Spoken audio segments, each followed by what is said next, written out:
I am who I'm meant to be. Last video में जो हमने पढ़ा है वो बेसिक एक ओवरव्यू था इलेक्ट्रोमैग्नेटिज्म, ऑप्टिक्स और मॉडर्न फिजिक्स के बीच में। तो इस लेक्चर में हम स्टार्ट करते हैं हमारे फर्स्ट टॉपिक ऑफ डिस्कशन से, जो कि है चार्ज। चार्ज क्या है? चार्ज बेसिकली एक फिजिकल क्वांटिटी है, जैसे मास है, टाइम है, लेंथ है, वैसे ही चार्ज भी एक फिजिकल क्वांटिटी है जिसके बारे में हमें पता होना चाहिए। लेकिन चार्ज की हिस्ट्री के बारे में अगर हम थोड़ा सा लें तो थोड़ा सा एक इंटरेस्ट डेवलप होता है। देखिए, यहाँ पे आपको चीजें समझनी इंटरेस्ट के साथ इसलिए जरूरी है क्योंकि चार्ज को आप फिजिकली देख नहीं सकते। मास को आप वेइंग मशीन के ऊपर देख सकते हैं, हाँ जी 2 kg, 4 kg, 10 kg, आपको अपना वेट पता है। दूसरी चीजों को आप रोज वेइंग मशीन पे चेक करते हैं, तो that can be visualize on a metric scale. आप उसको देख सकते हैं, टाइम को आप घड़ी में देख सकते हैं, लेंथ को आप स्केल पे मेजर कर सकते हैं। लेकिन चार्ज को आप कुछ पर्टिकुलर डिवाइसेस होते हैं, उन्हीं के थ्रू चेक कर सकते हैं। स्टूडेंट लेवल पे थोड़ा सा इसे इमेजिन करना मुश्किल हो जाता है, तो मैं इसीलिए थोड़ा सा एक इंटरेस्ट डेवलप कर रहा हूँ कि चार्ज की हिस्ट्री क्या है। चार्ज बेसिकली देखा जाए तो इसका हिस्टोरिकल एविडेंस 600 BC में स्टार्ट हो चुका था, जब ग्रीक्स ने इस कंसेप्ट को समझना शुरू किया था। उन्होंने ज्यादा कुछ नहीं किया, उन्होंने एम्बर और वूल की रबिंग के साथ एक अजीब तरीके की एक्टिविटी देखी। जब उन्होंने एम्बर को वूल के साथ रब किया तो उन्होंने देखा जी एम्बर है, amber use to attract other objects. ठीक है, आप एम्बर को ये समझ लीजिए कि जैसे आज के टाइम में हम ग्लास रॉड के साथ एक्सपेरिमेंट करते हैं। जब आप ग्लास रॉड को किसी ड्राई क्लॉथ के साथ रब करते हैं तो glass rod use to attract objects, या आपका जो प्लास्टिक स्केल है उसको आप ड्राई पीस ऑफ क्लॉथ के साथ रब कीजिए, वो पेपर के पार्टिकल्स को अट्रैक्ट करता है। तो ये बिल्कुल वैसी एक्टिविटी थी उस टाइम पे। 600 BC में ये एक्टिविटी बहुत ही यूनिक थी, नया कंसेप्ट था। उसके बाद जो मॉडर्न एरा में इसके ऊपर काम करना शुरू किया तो बहुत नोन साइंटिस्ट हैं हमारे, बेंजामिन फ्रैंकलिन।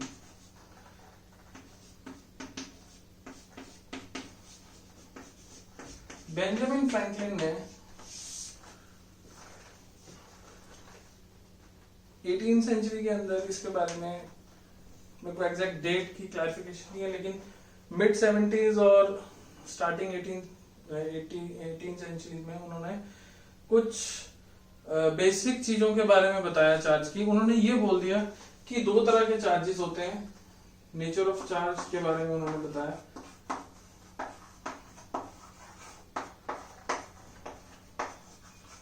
उन्होंने ये बताया कि 2 तरह के चार्जेस हैं, एक पॉजिटिव चार्ज है और एक नेगेटिव चार्ज है। आप इसको सिंबॉलिकली ऐसे रिप्रेजेंट कर लीजिए, जैसे उन्होंने बोला अगर इस दुनिया में चार्जेस हैं तो उनकी 2 ही कैटेगरीज होंगी, एक पॉजिटिव और एक नेगेटिव।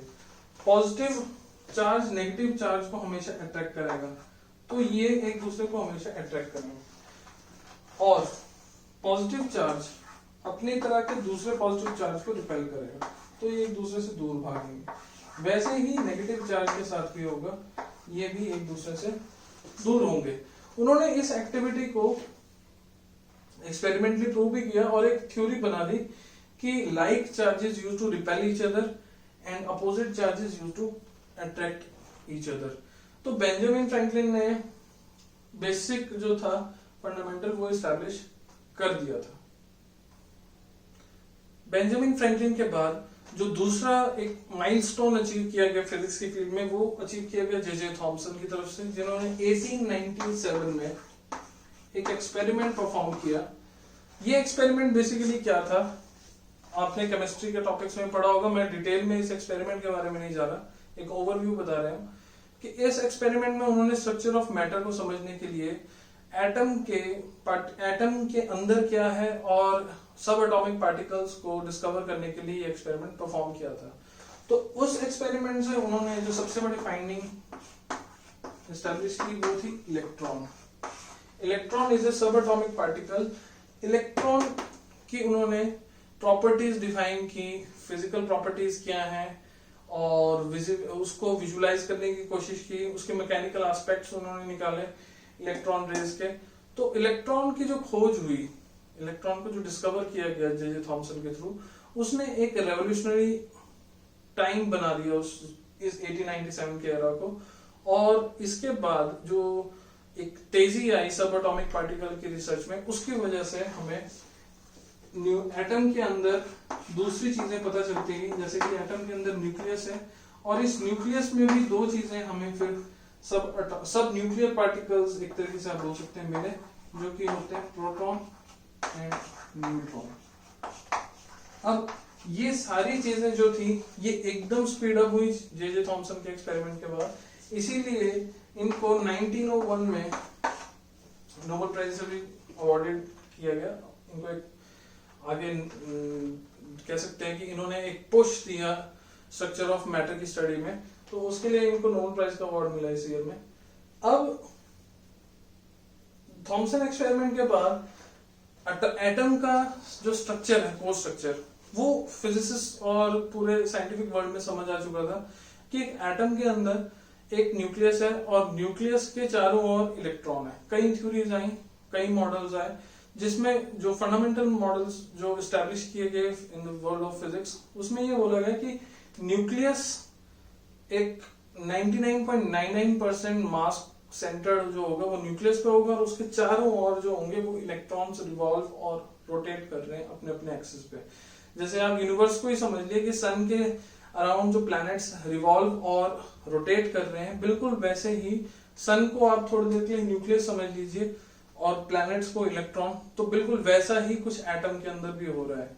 तो ये जो एक मॉडलिंग थी, ये जो एक मॉडल स्टैब्लिश किया गया, इसे साइंटिफिकली प्रूव किया, फिजिकली कई फिजिसिस्ट ने अपनी थ्योरी दी, मैथमेटिकली प्रूव किया गया, और बोहर मॉडल ऑफ एटम के बाद ये एक एस्टैब्लिश्ड फार्मूला बन गया कि हाँ, बोहर थ्योरी में एक हाइड्रोजन एटम को रेफरेंस मान के ये सारी चीजें इक्वेशन के थ्रू प्रूव की गई कि हाँ, इलेक्ट्रॉन कहाँ है, प्रोटॉन कहाँ है, न्यूट्रॉन न्यूक्लियस के अंदर है, और आगे जितने भी कंसेप्ट्स आएंगे वो एक नए फील्ड ऑफ फिजिक्स में चले गए, जो कि हम अभी नहीं पढ़ेंगे। तो हमारे को अब स्ट्रक्चर ऑफ मैटर के बारे में समझ आ चुका है। तो नेक्स्ट डिस्कशन जो अब हमारी होगी वीडियो में, वो होगी कि अब जब स्ट्रक्चर ऑफ मैटर के बारे में आपको पता है, तो चार्जेस की नेचर क्या है, उनकी प्रॉपर्टीज क्या है, वो भी पता होनी चाहिए। तो नेक्स्ट वीडियो में अब हम देखेंगे सब एटॉमिक पार्टिकल्स के बारे में कि सब एटॉमिक पार्टिकल्स क्या है और उनकी क्या क्या प्रॉपर्टीज हैं। तो इस वीडियो में हम स्ट्रक्चर ऑफ मैटर के बाद जो सब एटॉमिक पार्टिकल और सब एटॉमिक स्ट्रक्चर है उसको समझेंगे।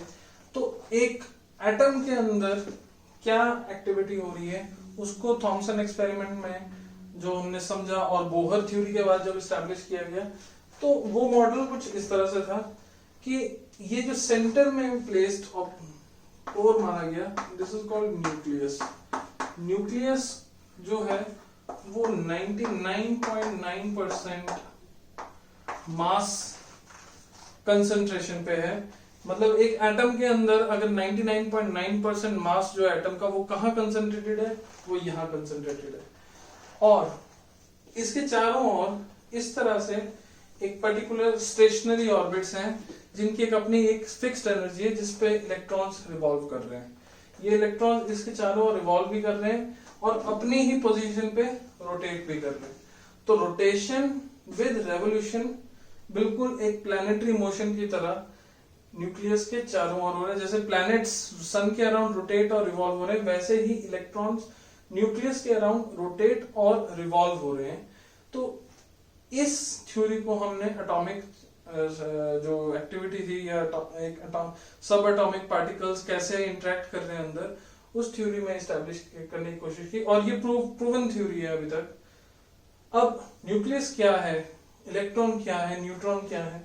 तो इलेक्ट्रॉन्स जो हैं आपको दिख ही रहा है कि जब इतना सारा मास यहीं कंसंट्रेटेड है, तो इलेक्ट्रॉन्स कितना पोर्शन एक तरीके से ले रहे होंगे इसमें, नेग्लिजिबल। तो विजुअली हो सकता है किसी को लगे कि न्यूक्लियस तो बहुत छोटा है। न्यूक्लियस का जो ऑर्डर होता है साइज का, वो 10⁻⁻15 मीटर के अराउंड होता है, जैसे फर्मी लेवल। तो न्यूक्लियस का साइज कितना हो सकता है, it can be up to 10⁻, मतलब 10⁻15 मीटर के ऑर्डर का होता है, एक फर्मी लेवल तक का होता है।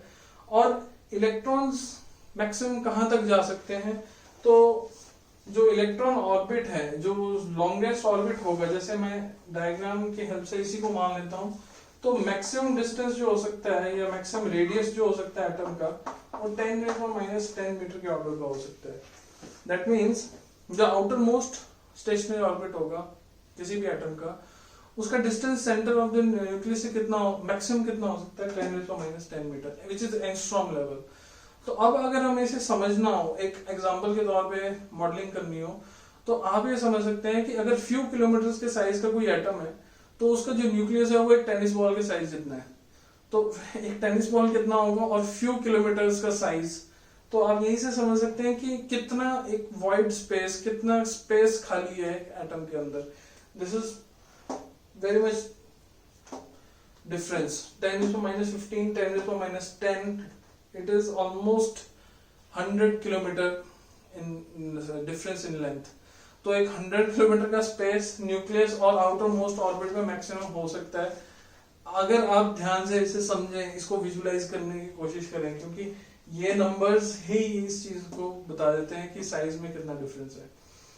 इसके बाद जब आपको ये पता है कि हाँ इलेक्ट्रॉन्स हैं, तो न्यूक्लियस और इलेक्ट्रॉन के बीच में इलेक्ट्रोस्टैटिक अट्रैक्शंस हो सकती है। ये इलेक्ट्रॉन्स जो हैं ये न्यूक्लियस के टुवर्ड्स अट्रैक्टेड रहते हैं, यही इलेक्ट्रोस्टैटिक इंटरेक्शन है।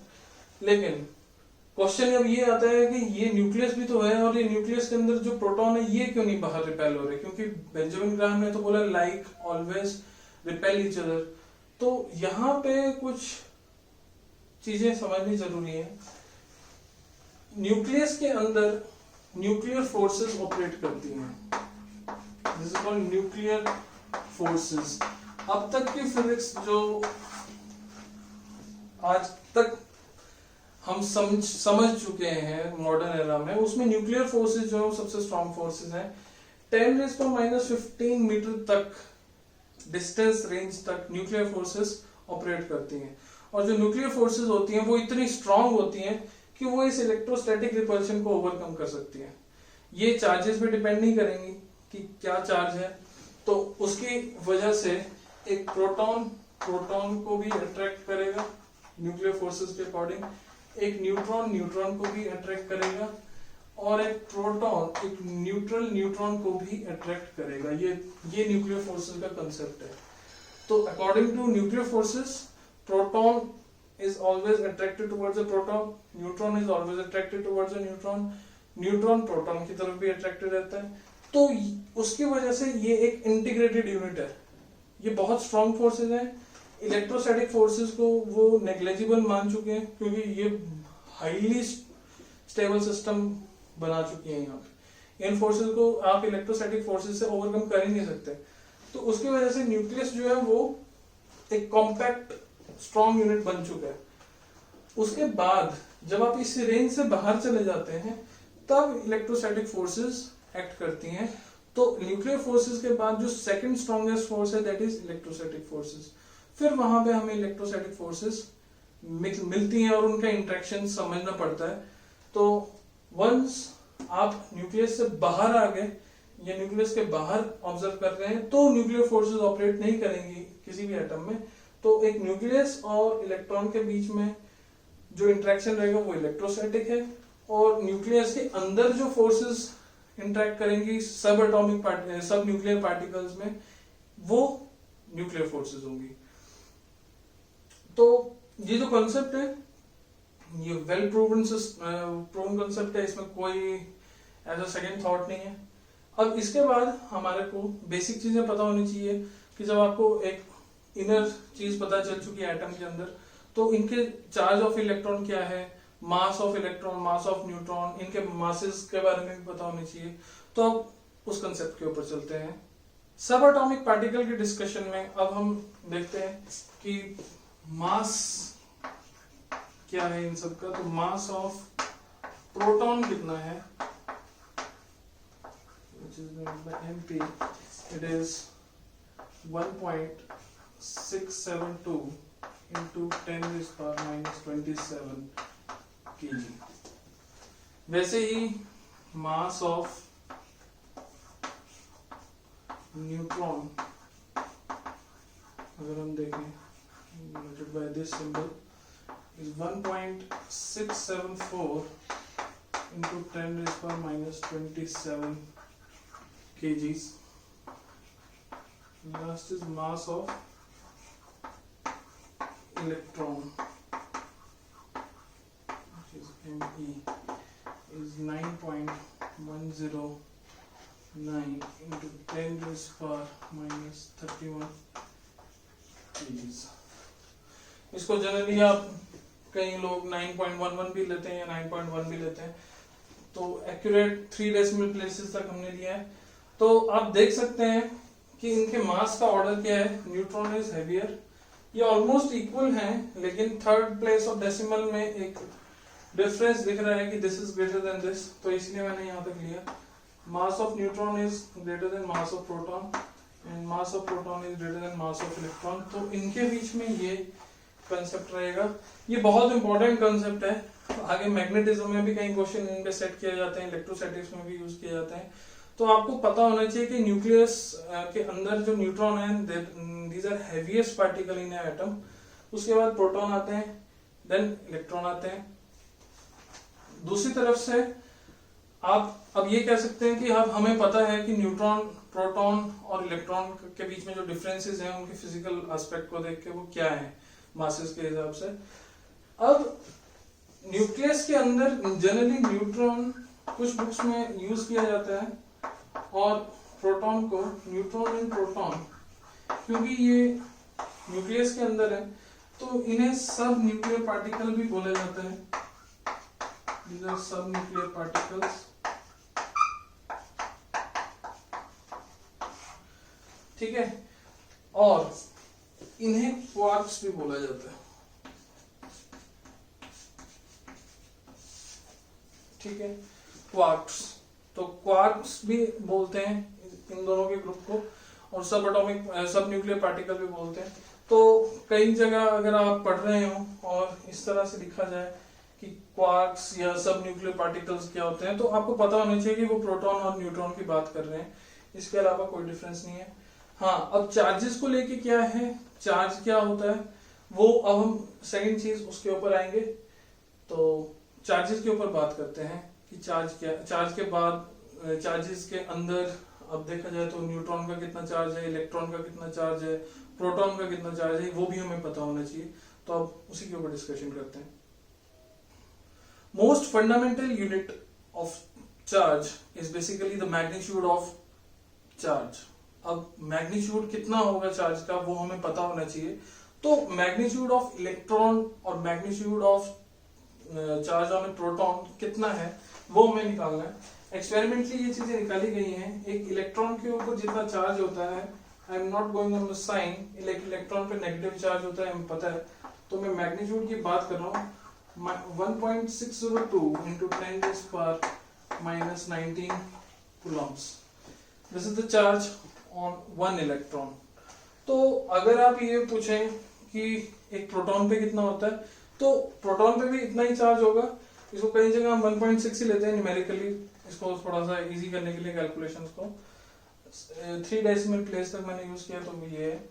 अब आपको अगर ये पूछा जाए कि अगर एक इलेक्ट्रॉन का चार्ज इतना है तो 1 कूलम में कितने चार्जेस होते हैं, तो 1 कूलम के अंदर 6 into it is roughly इतने इलेक्ट्रॉन्स होते हैं। तो 1 coulomb is equal to 6 into 10 raised power 18 electrons. तो आप देख सकते हैं कि एक कूलम के अंदर इतने सारे इलेक्ट्रॉन्स होते हैं। तो 1 coulomb is quite large number of electrons. तो एक यूनिटरी मेथड के थ्रू हमने ये निकाला है, 1 electron is equal to this, या 1 coulomb is equal to 1 upon this whole number, you will get this number. तो चार्जेस यहां से हमें पता चल गया कि चार्ज क्या है एक इलेक्ट्रॉन का, एक प्रोटॉन का, और एक कूलम का मतलब क्या है कि एक कूलम में कितने चार्जेस हो सकते हैं। अब दूसरी चीज जो यहाँ पे निकल के आती है कि एक एटम अब हम पढ़ चुके हैं, तो एक एटम में पॉजिटिव चार्जेस कैसे आ रहे हैं, नेगेटिव चार्जेस कैसे आ रहे हैं, ये हमें पता होना चाहिए। तो बहुत सिंपल सा कंसेप्ट है। अब हम उसी के ऊपर डिस्कशन अपना देखेंगे कि एक न्यूट्रल एटम से पॉजिटिवली और नेगेटिवली चार्ज एटम्स कैसे बनते हैं। तो एक न्यूट्रल एटम क्या होता है, देखिए न्यूट्रल एटम जब भी मैं बोल रहा हूं वो एक ऐसा एटम है जिसपे कोई चार्ज नहीं है। Neutral atom has no charge. तो in a neutral atom number of electrons are equal to number of protons. कोई चीज बैलेंस में कब है, जब वहां पे पॉजिटिव चार्जेस और नेगेटिव चार्जेस इलेक्ट्रिकली बोलते हैं न्यूट्रल। इलेक्ट्रिकली न्यूट्रल कोई चीज कब होगी, जब वहां पे नेगेटिव चार्जेस और पॉजिटिव चार्जेस का काउंट बिल्कुल बराबर है। अगर 10 नेगेटिव चार्ज हैं और 10 पॉजिटिव चार्ज हैं तो न्यूट्रल है वो ऑब्जेक्ट। वहां पे कोई भी इलेक्ट्रोस्टैटिकली पोलराइजेशन नहीं है, अनस्टेबिलिटी नहीं है, वो न्यूट्रल ही कही जाएगी। तो एक न्यूट्रल एटम में जितने इलेक्ट्रॉन होते हैं उतने प्रोटॉन होते हैं, और इसीलिए इसको हम एटॉमिक नंबर से भी समझते हैं। किसी एलिमेंट के एटॉमिक नंबर को हम उसे क्या समझते हैं, जैसे सोडियम का एटॉमिक नंबर है, या आप ये कह सकते हैं नोबल गैसेस का जो एटॉमिक है, हीलियम का एटॉमिक नंबर 2 है, लिथियम का एटॉमिक नंबर 3 है, या ऑक्सीजन का एटॉमिक नंबर है, कार्बन का एटॉमिक नंबर है। इन सब एलिमेंट्स के एटॉमिक नंबर से क्या पता चल रहा है, किसी एलिमेंट के एटॉमिक नंबर से जो पता चलता है वो ये पता चलता है कि उसके न्यूक्लियस में कितने प्रोटॉन है और उसके एटम, उस एलिमेंट के एक एटम में कितने नंबर ऑफ इलेक्ट्रॉन है। तो एक एटॉमिक स्ट्रक्चर पे हम देखें तो जो भी हमारा पीरियोडिक टेबल है उसके अंदर सारे एलिमेंट्स जो दिए गए हैं वो इलेक्ट्रिकली न्यूट्रल हैं, वो उनकी इलेक्ट्रिकली न्यूट्रल ऑब्जर्वेशंस हैं। उनमें कोई पॉजिटिव चार्ज या नेगेटिव चार्ज एटम नहीं है, वहां वो सब एक स्टेबल सिस्टम्स है। अगर हम रेडियो एक्टिव न्यूक्लियस को देखें तो वहां बात थोड़ी सी अलग हो जाती है, यहाँ पे तो एटलीस्ट यही है। अब अगर आप किसी एटम में, अगर आपको एक न्यूट्रल एटम दिया गया है, मैं एक्सपेरिमेंटली शो कर रहा हूं, जैसे ये इसका न्यूक्लियस है और यहाँ इलेक्ट्रॉन रिवॉल्व कर रहे हैं इसके चारों ओर। अगर मैं यहां से एक इलेक्ट्रॉन गायब कर देता हूं या बाहर कर देता हूं सिस्टम से, तो जैसे कि आप देख सकते हैं यहाँ 2 इलेक्ट्रॉन्स हैं और 2 पॉजिटिव चार्जेस हैं। It is a neutral system. अगर आप यहां से एक इलेक्ट्रॉन को गायब कर देते हैं तो number of positive charge is greater than number of negative charge. जब आप बोलते हैं कि एक न्यूट्रल एटम से मैंने एक इलेक्ट्रॉन निकाल लिया तो वो एटम जो पीछे रह गया है वो एक पॉजिटिव एटम है। एक्सपेरिमेंटली आप बोल सकते हैं कि ए अगर एक एटम है, मैं इसे एक इक्वेशन की फॉर्म से समझा रहा हूं, A is equal to A plus electron. अगर A से मैं एक इलेक्ट्रॉन बाहर निकाल दूं तो जो रह जाएगा वो एक पॉजिटिवली चार्ज एटम होगा। इसे हम कहते हैं कैटायन, आप बोल सकते हैं केमिस्ट्री की फॉर्म में, या पॉजिटिवली चार्ज एटम। तो इस तरह से आपको पॉजिटिवली चार्ज एटम मिलते हैं। वैसे ही दूसरी तरफ से अगर मैं यहां पे एक थर्ड इलेक्ट्रॉन या ऑर्बिट की फॉर्म में ना शो करें, मैं यहीं पे शो करूं कि एक एक्स्ट्रा इलेक्ट्रॉन इस सिस्टम के अंदर हम ऐड करते हैं, तो 3 इलेक्ट्रॉन होने की वजह से पॉजिटिव चार्ज कम हो जाएगा। और इसी प्रोसेस में